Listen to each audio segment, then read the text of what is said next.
এই বিডিআর যে হত্যাকাণ্ডটি হয়েছে সেটির বিচার নিশ্চিত করতে হবে।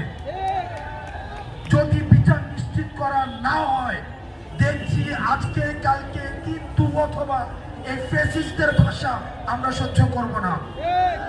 শাপলার বিচার নিশ্চিত করতে হবে। আলেম সমাজদেরকে ধরে ধরে রাতের আধারে রাজ্জাককে আমরা বলতে শুনেছি যে টুইটার মধ্যে নাকি শাপলা সাফা হয়ে গিয়েছে। তাদেরকে ধরে ধরে তাদেরকে বিচার করতে হবে। যারা দিনের ভোট রাতে নিয়েছে তাদের বিচার নিশ্চিত করতে হবে। ফেলানি ভারতের তার কাটায় ঝুলেছিল, সেই হত্যার বিচার করতে হবে। বাংলাদেশের রক্তের কোনো দাম নাই। আমার দেশের রক্ত ভারতের তার কাটায় ঝুলে থাকবে। এই অপমান শেখ হাসিনা আমাদেরকে এত নিচে নামিয়ে আসছে।